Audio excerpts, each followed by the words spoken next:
சமுதாயத்தை அழகு பெறச் செய்து தூங்கி கிடந்த மக்களை எல்லாம் துயிலிடச் செய்த தூயவன் அகில இந்தியாவினுடைய சட்ட மேமாதியாக திகழ்ந்த முனைவர் அம்பேத்கர் அவர்களை வாசிக்க வருகிறார் அன்பு குழந்தை ஆதிரா அவர்களை அன்போடு கடவுளை எழுப்பி வாழ்த்துகின்றோம். அடுத்ததாக வான்புகழ் வள்ளுவனை வானுயே உயர்த்த வருகிறார் சஞ்சனாஸ்ரீ தயாராக இருக்க அன்போடு அழைக்கின்றோம். சமத்துவநாயகன் டாக்டர் அம்பேத்கர். அனைவருக்கும் வணக்கம். இன்று நான் இந்திய அரசியல் சாசனத்தின் தந்தை டாக்டர் B.R. அம்பேத்கர் அவர்களை பற்றி பேச வந்துள்ளேன். அம்பேத்கர் அவர்கள் 1891 ஆண்டு ஏப்ரல் 14ஆம் தேதி பிறந்தார். அவர் மிகவும் ஏழ்மையான குடும்பத்தில் பிறந்தாலும் கல்வியின் மீது மிகுந்த ஆர்வம் கொண்டிருந்தார். அக்காலத்தில் அவர் பல தடைகளை சந்தித்தாலும் விடாமுயற்சியுடன் படித்து வெளிநாடுகளில் பல பட்டங்களை பெற்றார். கல்வி ஒன்றே ஒருவனை உயர்த்தி பிடிக்கும் என்று அவர் உறுதியாக நம்பினார்.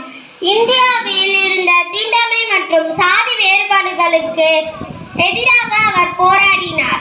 மக்கள் அனைவரும் சமமாக நடத்தப்பட வேண்டும் என்று அவர்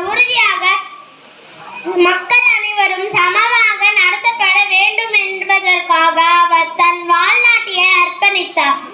சுதந்திர இந்தியாவின் முதல் சட்ட அமைச்சராக பணியாற்றிய அவர் இந்தியாவின் அரசியல் சாசனத்தை கான்ஸ்டிடியூஷன் ஆஃப் இந்தியா உருவாக்கிய முதன்மை சிற்பி ஆவார்.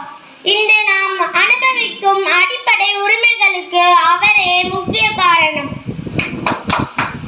அம்பேத்கர் அவர்கள் நமக்கு தந்த தாரக மந்திரம் கற்பி, ஒன்று சேர், புரட்சி செய். வாழ்க அம்பேத்கர், வளர்க உலகம். ஜெய்ஹிந்த். புரட்சியாளர் அம்பேத்கரை புகழ்ந்த அன்பு குழந்தை வாழ்த்துக்களை சொல்லி செய்யா மொழி எனும் வடமொழி வேதத்தின்பால் பொய்யா மொழி தந்த புகழரை